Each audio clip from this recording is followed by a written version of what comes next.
আমরা বলি নবীর দেওয়া নাম, আমরা বলি যে নবীকে বড় ভালোবাসি, আমরা মুখে বলি যে নবীকে অন্তর থেকে ভালোবাসি, কিন্তু আমরা নবীকে কেমন মোহাব্বত করে বাবা, যে নবী মুস্তাফাকে আমরা কেমন যেন আপনার ভালোবাসি।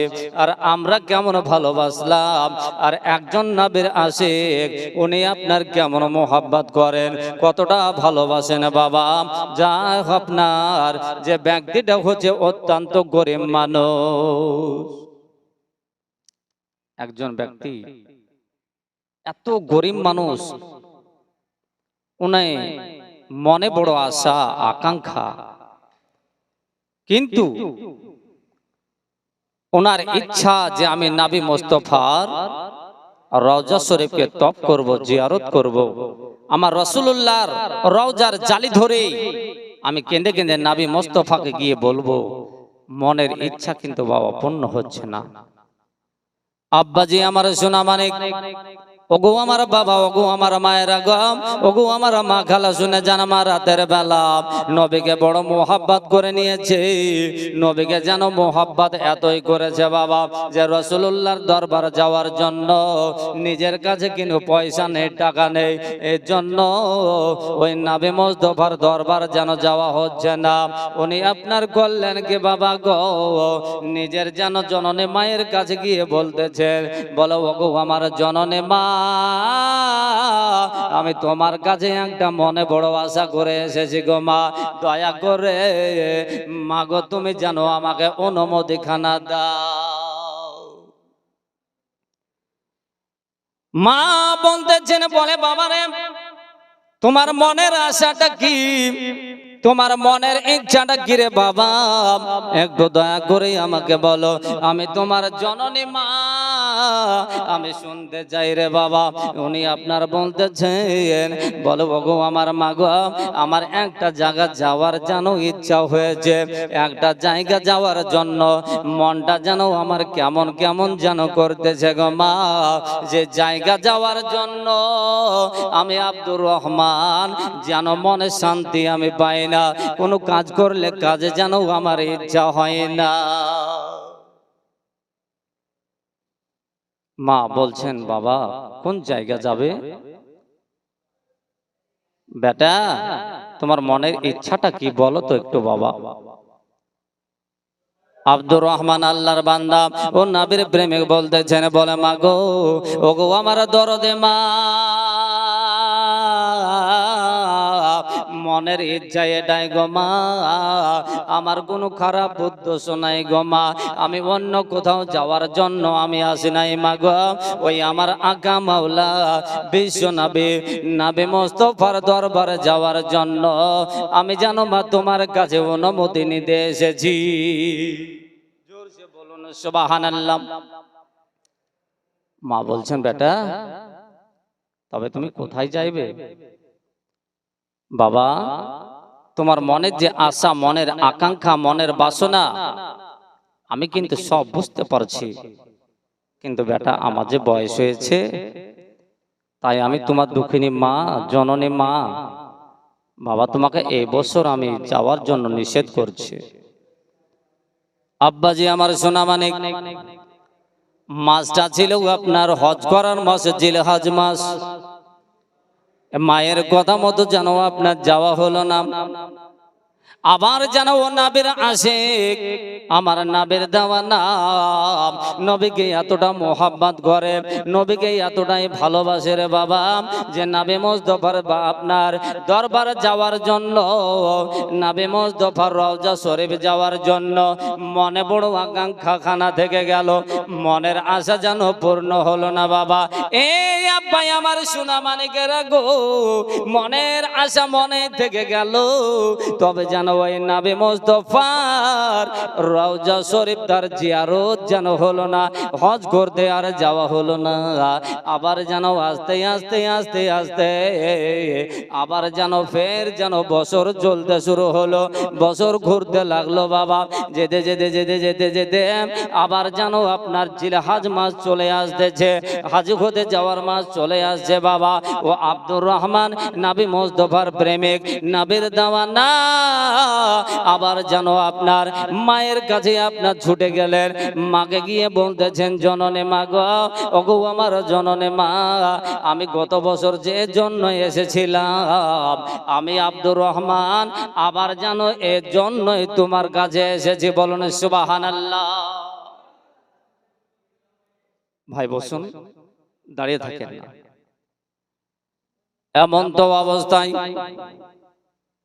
জননী মা বলতেছেন, বয়স আমি তোমার মনের কথা বুঝতে পারছি রে বাবা, তোমার সব কিছু জানতে পারছি, তবুও কিন্তু আমি একটা জিনিস ভাবছি রে বাবা, তুমি যদি চলে যাও, আমার একমাত্র তুমি হলে কলেজার টুকরা, তুমি হলো আমার নয়নের দ্বারা বেটা গো, আমি তোমার বয়স্ক মা, তোমাকে বলতেছি বেটা, তুমি যদি চলে যাও আর আমি যদি মারা যাই, বলো আমার মারা যাওয়ার পরে আমার জানো কে আপনার ওই কাফন দাফনের কাজ করবে রে?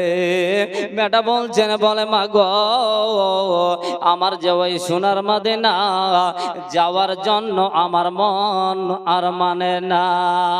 মুহাব্বত বলুন সুবহানাল্লাহ।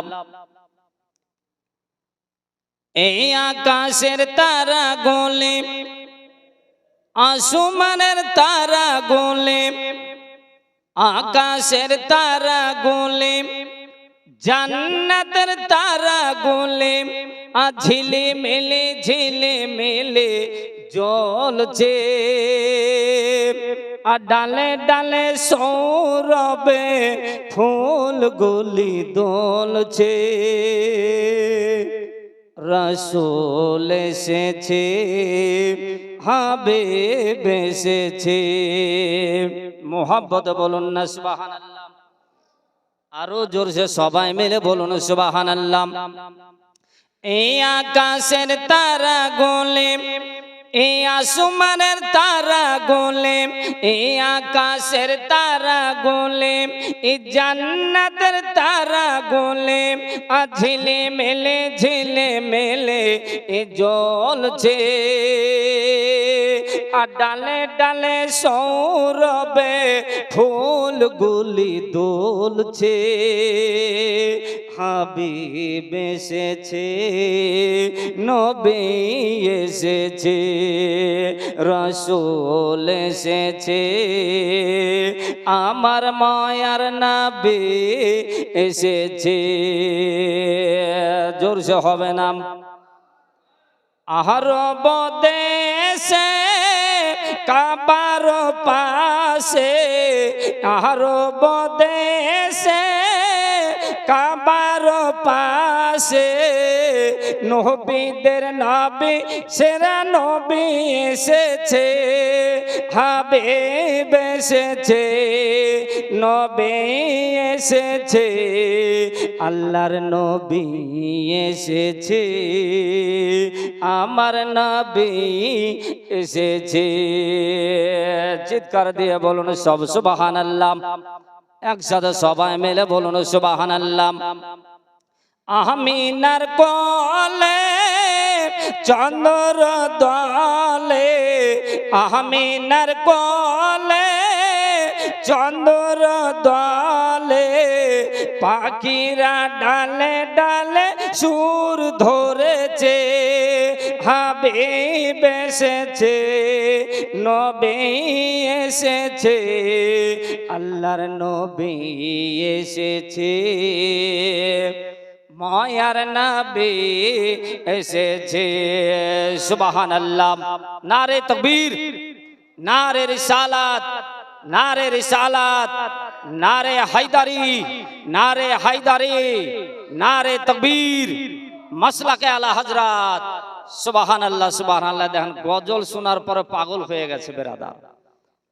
ইনশাআল্লাহ আরো গজল হবে, জি ইনশাআল্লাহ শোনাবো। আর আছে দেন? আলহামদুলিল্লাহ, ঠিক আছে বসে যান, সবগুলো দিয়ে দেন।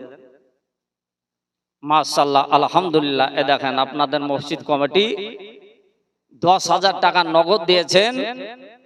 উনি আপনার নাচ শুনে পাগল হয়ে গেছেন। তো ইনশাআল্লাহ মাশাআল্লাহ ওনার জন্য এই নতুন বছর 2025-এর এমন একটা গজল নিয়ে এসেছি যে গজলের বই ইনশাআল্লাহ ছাপাতে দেওয়া হয়ে গেছে। মাশাআল্লাহ ওনাকে আরেকটা শেষ পালাতে শেষ গজল শুনিয়ে যাব। জোরসে একবার বলুন তো সুবহানাল্লাহ। আব্বাজি আমার সোনা মানিক, ও নবীর প্রেমিক, নবীর দেওয়ানা, জানো বাবা আর জানো মন মানে না, কিন্তু গরিব মানুষ ওনার জানো মনের আশা খানা পূর্ণ হচ্ছে না। এই আব্বাই আমার সোনা মানে গো, এমন তো অবস্থায় আবার জানো তৃতীয় বছর হজ করতে যাওয়ার মাস যেন চলে আসতেছে। ইনি আপনার মনে মনে ভাবতেছেন যে আমার বাড়ি দিন চালানোর পরে, সংসার চালানোর পরে, আমার যে রোজগারের পয়সা, বাড়ি চালানোর পরে অবশিষ্ট যে পয়সাটা বাজে, ওই পয়সাটা আমি জমিয়ে জমিয়ে রেখেছি, তবে যেন আমার মনের ইচ্ছাটা আমি পূর্ণ করতে পারলাম না। আমি এই বছর আমার দয়ার মায়ের কাছে গিয়ে আমি কথাটা বলবো, আমার জননী মার কাছে গিয়ে বলবো, ও আব্দুর রহমান নবীর প্রেমিক, নবীর আশিক, নবীকে কতটা মোহাব্বত করেছিলেন বাবা গো। নবীর আশিক কাকে বলা হয়? আবার মায়ের কাছে গেলেন, মাকে গিয়ে বলতেছেন, মা জননী, আমি তোমার কথা মতো 2 বছর পর পর ঘুরে গেলাম, আমার মনের আশাটা পূর্ণ হলো না, আমি আবার এসেছি মাগো, তুমি দয়া করে আমাকে অনুমতি খানা দাও। চিন্তা ভাবনা করে মা বলতেছেন, বেটা তোমাকে আমি এই বছর আমি হজে যাওয়ার অনুমতি দেব না। আব্দুর রহমান যেন নারাজ হয়ে গিয়ে মার কথা অমান্য করলো। মা তুমি যখন আমাকে অনুমতি দেবে না, আর আমি তোমার কথা শুনবো না। এ বাবা মায়ের কথাটাকে অমান্য করলো, মার কথা যেন আব্দুর রহমান আর শুনলো না। নিজের বিবি সাহাবাকে গিয়ে বলতেছে, বলে ওগো আমার প্রাণের বিবি গো, আমার ব্যাটিং পত্রগুলো সাজিয়ে দাও, আমাকে তুমি বিদায় করে দাও। আর আমি কথা দিয়ে গেলাম, আমার নবী মুস্তাফার রওজা শরীফ যতদিন আমি জিয়ারত না করব, আমি যতদিন হজ না করব, ওই আসওয়াদে আপনার হাজওয়ারে আসওয়াদ পাথর চুম্মা না দেব, আমার রওজা শরীফে নবী মুস্তাফার কদম শরীফে চুম্মা না দেব, আমি অতদিন পর্যন্ত জানো আর জানো ফিরে আসব না।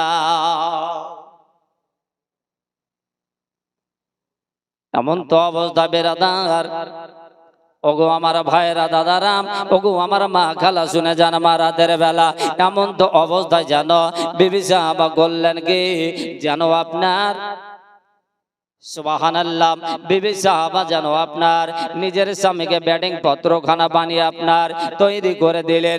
এমন তো অবস্থায় বেরাদার, ওগো আমার আব্বাজি আমার সোনা মানিক গো, ব্যাটিং পত্রগুলো নিয়ে উনি যেন আপনার বেরিয়ে গেলেন। যেতে যেতে যেতে যেতে রাস্তার মাঝে চিন্তা করতেছেন যে আমি তো আপনার বেরিয়ে এলাম, আর যেতে যেতে দেখছি যে আস্তে আস্তে যেন দিনখানা ফুরিয়ে যাচ্ছে, তবে রাত্রে বেলাতে আমি কোন দিকে যাব আমি তো হয়তো সঠিক রাস্তা চিনতে পারবো না। ও আল্লাহর বান্দা আব্দুর রহমান চিন্তা ভাবনা করতে করতে যেন রাত্রি হয়ে গেল বাবা। মনে মনে ভাবতেছেন, আমি হয়তো আর রাস্তা চিনতে পারবো না, তবে কোন দিকে যাব, কোন দিকে গেলে আপনার কোন রাস্তা যাবে আমি জানি না, তবে যাই হোক আল্লাহকে আপনার চিন্তা করতেছেন। বলে মাবুদ গো, ওগো আমার আল্লাহ দয়া করে জানো, ওই যে দেখছি দূর থেকে একটা রাস্তা, আপনার একটা যেন গ্রাম দেখা যায়, আল্লাহ গো ওই গ্রামটা যেন মুসলমান গ্রাম হয়। বলুন সুবহানাল্লাহ। এ বাবা মহান আল্লাহ পাক আল্লাহ তাআলা আব্দুর রহমানের মনের আশাটা যেন আপনার মনের কথাটাকে গ্রহণ করে নিলেন। এমন তো অবস্থা বেরাদার দেখছেন যেন একটা সামনে গ্রাম পাওয়া গেল। সামনে গ্রামটা হলো সত্যি সত্যি যেন আপনার খোদার ঘর মসজিদ ঘর পাওয়া গেল। ওই মসজিদ ঘরখানাতে যেন আপনার ব্যানিং পত্রগুলো একটা কোণে রেখে দিয়ে ওই মসজিদে আল্লাহর ধানে পাগল হয়ে গেলেন, আল্লাহর ধানে মশগুল হয়ে গেলেন। বাবা আব্বাজি আমার সোনা মানিক, এবার কিন্তু দেখা গেল রাত্রিটা যখন গভীর হয়ে গেছে, ওই গভীর রাত্রে বেলাতে দেখা গেল যেন একটা আপনার বাড়িতে যেন ডাকাতের দল পড়েছে। ডাকাতের দল দেখে লোকজন যেন গ্রামের মানুষেরা যেন ওই ডাকাতের দলেদেরকে হামলা করতে শুরু করলো। বাবা এমন তো অবস্থায় আব্বাজি আমার সোনা মানে গো, ডাকাতের দলেরা কিছু যেন মানুষ যেন মসজিদের প্রাচীরে ঢোকে পালিয়ে গেল। ডাকাত দলে আগে আগে পেছন পেছন যেন আপনার গ্রামের লোক দৌড়তে থাকে, দৌড়তে দৌড়তে দৌড়তে দৌড়তে বাবা এমন তো অবস্থায় লোক যেন আপনার পেছনে ধাওনি করলো। শেষ পর্যন্ত দেখা গেল আপনার সব ডাকাতের দলেরা পালিয়ে গেল। এই দিকে যেন কিছু লোক আপনার যেন তারা আপনার পেছন থেকে চলে আসতে লাগলো। মনে মনে ভাবতেছে যে মনে হয় যে এই খোদার ঘর মসজিদ ঘরে কেউ না কেউ হয়তো থাকতে পারে।